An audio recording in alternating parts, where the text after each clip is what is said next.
এই গরমে শরীর ঠান্ডা রাখার জন্য বাড়িতে খুব সহজভাবে বানিয়ে নাও গন্ধরাজ ঘোল। খেতেও ভীষণ টেস্টি। ঘোল বানাবো তার জন্য একটা বড় বাটি নিয়ে নিয়েছি। এর মধ্যে দিয়ে দেবো 2 গ্লাস মতো বানাবো, সেই অনুযায়ী দই দিয়ে দেবো। ঘরে পাতা টক দই।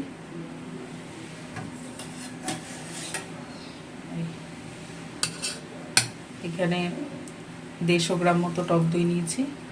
এখানে দিয়ে দিলাম বড় চামচের 1 চামচ চিনি, ছোট চামচ হলে 2 চামচ চিনি লাগবে। দিয়ে দিলাম 1 চামচ বিট লবণ। টক দইতে একটু নুন লাগে, এখানে 1 চামচ মতো নুন দিয়ে দিয়েছি। একটু গন্ধরাজ লেবু নিয়ে নিয়েছি, এটার যে সবুজ অংশটা আছে একটু গ্রেট করে দেবো।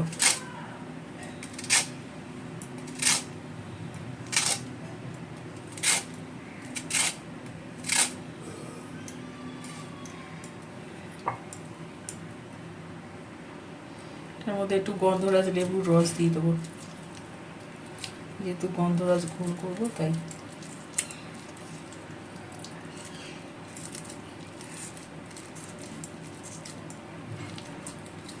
দুই গ্লাস মতো করবো, সেই অনুযায়ী লেবুর রস দিয়ে দিলাম।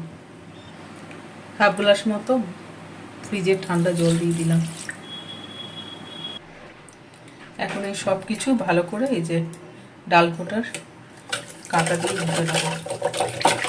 ভালো করে এটা চিনি টিনি সব ভালো করে গুলে যাবে। ভালো করে গুলে নিয়েছি, চিনি আর দইটা ভালো করে গুলে গেছে, যাতে দানা দানা না থাকে।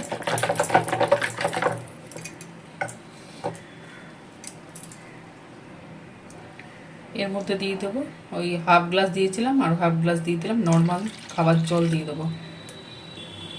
আরও 1 গ্লাস দিয়ে দিলাম, মোট 2 গ্লাস। জলটা দেওয়ার পর আবার সব কিছু আরেকটু গুলে নেব, জলের সাথে যাতে সব কিছু ভালো করে মিশে যায়।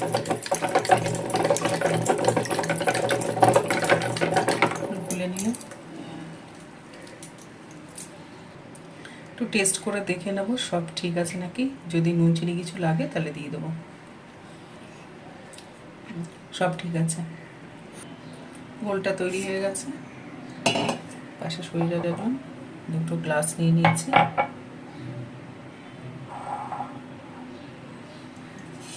গ্লাসের মধ্যে ঢেলে নেব।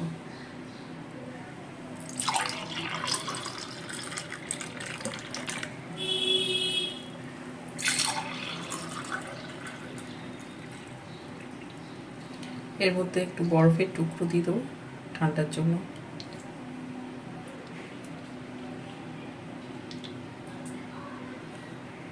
মধ্যে একটু গন্ধরাজের একটু টেস্ট দিয়ে দেবো উপর থেকে।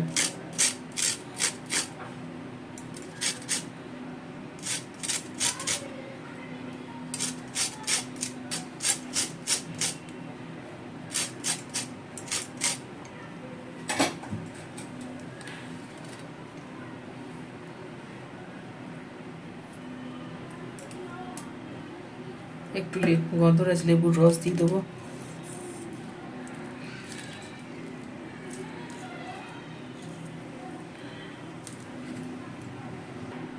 আর একটু সামান্য ওপর থেকে টেস্টের জন্য বিট লবণ দিয়ে দেবো।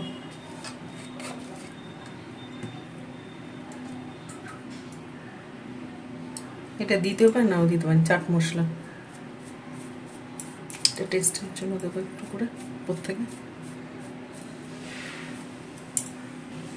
ওপর থেকে গার্নিশনের জন্য একটুখানি গন্ধরাজ লেবু গোল করে কেটে দিয়ে দিলাম, দিয়ে দেবো।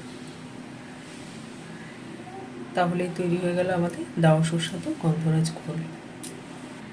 বন্ধুরা, এই গরমে তোমরাও বাড়িতে টক দই দিয়ে এরকম গন্ধরাজ ঘোল বানিয়ে খেও। শরীর খুব ঠান্ডা লাগবে আর খেতেও ভীষণ টেস্টি। আর বন্ধুরা, ভালো লাগলে প্লিজ একটা লাইক দিয়ে দিও, আর চ্যানেলটা সাবস্ক্রাইব ফলো করার অনুরোধ রইল তোমাদের কাছে। আজ এই পর্যন্ত বন্ধুরা, আবার চলে আসবো তোমাদের জন্য নতুন কোনো রেসিপি নিয়ে। সবাই ভালো থাকবে, ধন্যবাদ।